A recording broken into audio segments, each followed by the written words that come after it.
So, hi everyone. So, balik tayo kay Miss Jase Velasquez. So, the title of the song is Flower in the Rain. Dahil tamang-tama, happy and blessed Sunday everyone. Tamang-tama, umuulan sa labas. So, dahil umuulan sa labas, so I just wanted to sing Flower in the Rain. You know what? Raining is also a blessing. Diba? So, yun. Flower in the Rain.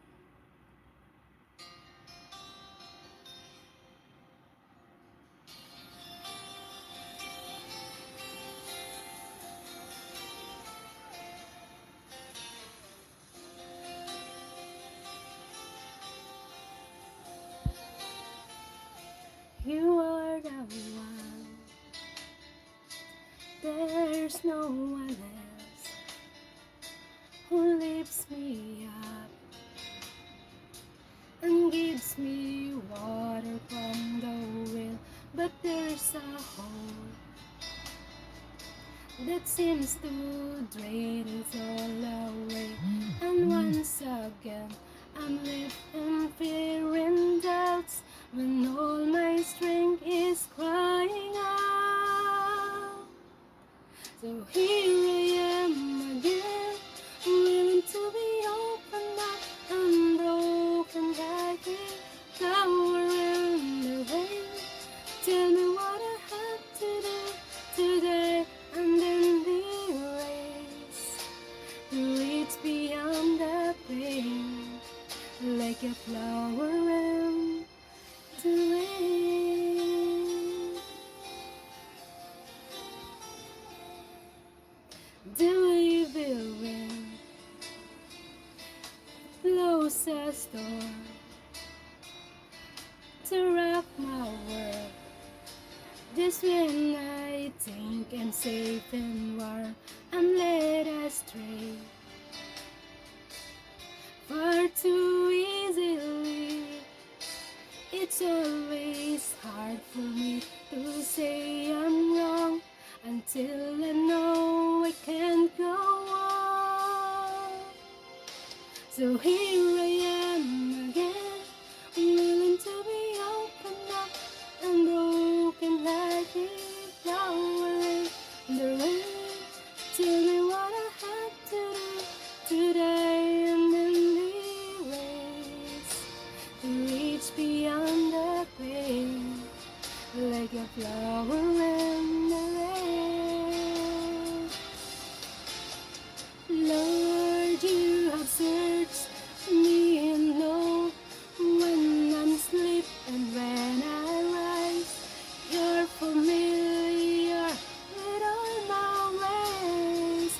Even to the darkness will shine like the day when you look into my heart. So here I am again, willing to be opened up, unbroken like a flower in the rain.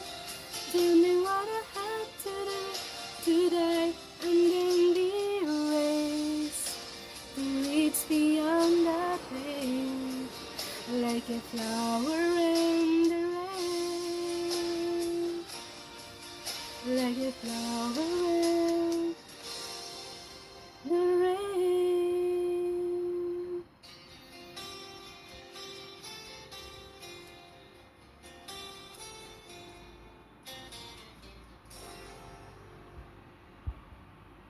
So, Flower in the Rain by Miss Jase Velasquez. So, tamang-tama kasi guys, umuulan sa labas. So, magandang kantahin. So, di ba? Dapat may connection ang mga nangyayari sa buhay natin. Kung inuulan ka pa ng pagpapala, kung inuulan ka pa ng mga problema, so whatsoever is lahat ng mga nangyayari sa buhay natin is there's a purpose for everything. Sabi nga, Romans 8:28, all things work together for our good. So, huwag tayong magugulat kung ano man ang mga nangyayari sa atin, bagkos ang mga nangyayari sa atin everyday is lesson learned sa atin. Nagbibigay ng katatagan sa atin ang mga nagiging experience natin ay nakakatulong sa pang-araw-araw nating pamumuhay. So yun. Guys, thank you so much for watching. I hope nagustuhan niyo po yung song na Flower and the Rain by Miss Chase Velasquez. So yun. Ang ganda-ganda ng song na yon at napakaganda ng meaning. So I hope nagustuhan niyo rin po yun, guys. So lagi kong sinasabi na hindi maganda ang aking boses dahil hindi ako pinagkalooban ni Lord ng magandang boses, pero hindi yan hadlang para mag-stop ako sa nagpapasaya sa akin. So, I can do what I want. For example, gusto ko talaga yung magkanta, pero wala akong boses, pero it's okay. Tanggap ko naman yung boses ko dahil ito nga yung pinagkalap sa akin ng Lord. So, wala akong magagawa.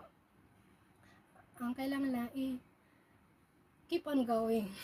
Practice and make it perfect. Kung mapi-perfect. So, yan guys. Again, thank you for watching. And always remember, God loves us. And don't forget to like and subscribe para pag meron po akong another video. So, ma-update po kayo again. And again, thank you sa mga nagsasubscribe. Thank you po sa inyo. Dahil sa inyo ay ako ay laging na-inspired na kumanta. So, yun again. Bye-bye. See you again for my next video. Bye!